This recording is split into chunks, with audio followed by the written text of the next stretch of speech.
এবার আমরা আলোচনা করব নবীদের মিশন এবং ভিশন নিয়ে। নবীদের মিশন এবং ভিশন কি ছিল? আল্লাহ সুবহানাহু ওয়া তাআলা সূরা নাহলের 34 নং আয়াতে বলেন, ওয়ালাকাদ বাআসনা ফি কুল্লি উম্মাতিন রাসূলান আন ই'বুদুল্লাহা ওয়াজতানিবুত তাগুত, যে আমি প্রত্যেক জাতির কাছে একজন নবী প্রেরণ করেছি এই নির্দেশ দিয়ে, আন ই'বুদুল্লাহ, তোমরা কেবল এক আল্লাহর ইবাদত করবে, ওয়াজতানিবুত তাগুত, এবং তাগুতকে বর্জন করবে। পৃথিবীতে যত নবী রাসূল এসেছিলেন প্রত্যেক নবী রাসূল অমুসলিমদের মাঝে দাওয়াতি কাজ করেছে। সবাই মানুষদেরকে একত্ববাদের দিকে আহ্বান করেছে, আল্লাহর দিকে আহ্বান করেছে। আল্লাহ সুবহানাহু ওয়া তাআলা নূহ আলাইহিস সালাম সম্পর্কে বলেন, লাকাদ আরসালনা নূহান ইলা কওমি ফাকালা ইয়া কওমি ই'বুদুল্লাহা মা লাকুম মিন ইলাহিন গায়রু। আমি নূহকে তার সম্প্রদায়ের কাছে প্রেরণ করেছি। নূহ আলাইহিস সালাম তার জাতির কাছে গিয়ে বললেন, উ'বুদুল্লাহ, তোমরা আল্লাহর ইবাদত করো। তোমাদের কি হলো যে তোমরা গায়রুল্লাহর উপাসনা করছো?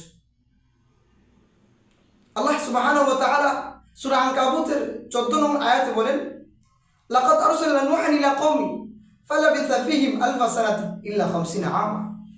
আমি নূহ আলাইহিস সালামকে তার কওমের কাছে প্রেরণ করেছি, তিনি 950 বছর তাদের মাঝে অবস্থান করেছে, তাদের মাঝে দাওয়াতি কাজ করেছে, কিন্তু মাত্র 40 জন মানুষ আল্লাহর উপর ঈমান এনেছে।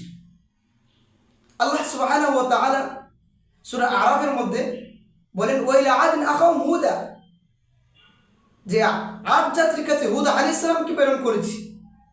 ক্বালা ইয়া কওমি ই'বুদুল্লাহা মা লাকুম মিন ইলাহিন গায়রু, তিনি গিয়ে তার জাতির কাছে বলেছেন, তোমরা এক আল্লাহর ইবাদত করো। তোমাদের কি হলো? তোমরা গায়রুল্লাহর উপাসনা করছো।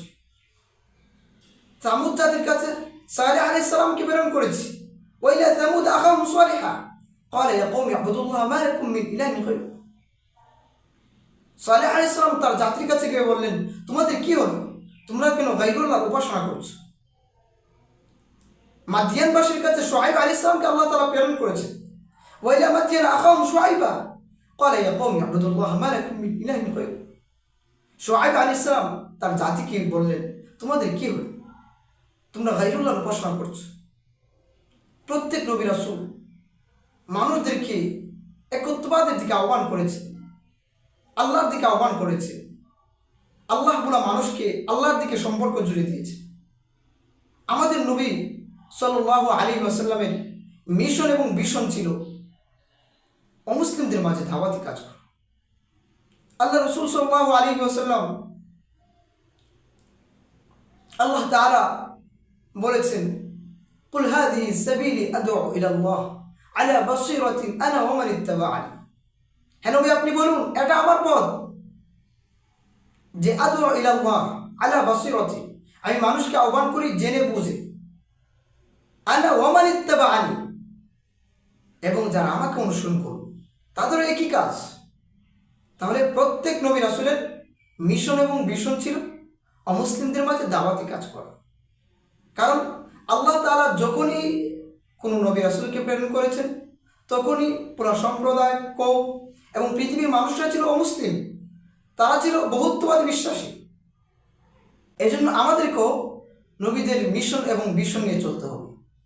আমরা তো কথায় কথায় বলি যে রাসূল সাল্লাল্লাহু আলাইহি ওয়াসাল্লাম বলেছেন, ইন্নাল উলামা ওয়ারাসাতুল আম্বিয়া ওয়া ইন্নাল আম্বিয়া লাম ইউওয়ারিসু দিনারা ওয়ালা দিরহামা, যে উলামায়ে কেরাম নবীর ওয়ারিস নয়, বরং ইন্নাল উলামা ওয়ারাসাতুল আম্বিয়া। আল্লাহ রাসূল সাল্লাল্লাহু আলাইহি ওয়াসাল্লাম এখানে নবিয়্যুনের বহুবচন আম্বিয়া ব্যবহার করেছে, মানে সকল নবীদের ওয়ারিস আমরা। তাহলে সকল নবীদের যে কাজ আমাদের হবে একই কাজ। সকল নবীদের কাজ ছিল মানুষদেরকে আল্লাহর দিকে আহ্বান করা, অমুসলিমদেরকে একত্ববাদের দিকে আহ্বান করা। আমাদের কাজ হলো অমুসলিমদেরকে একত্ববাদের দিকে আহ্বান করা, আল্লাহর দিকে আহ্বান করা, কালেমার দাওয়াত দেওয়া, তাওহীদের দাওয়াত দেওয়া। আল্লাহ সুবহানাহু ওয়া তাআলা আমাদেরকে সকল নবী রাসূলদের মিশন এবং ভিশন নিয়ে চলার তৌফিক দান করুন।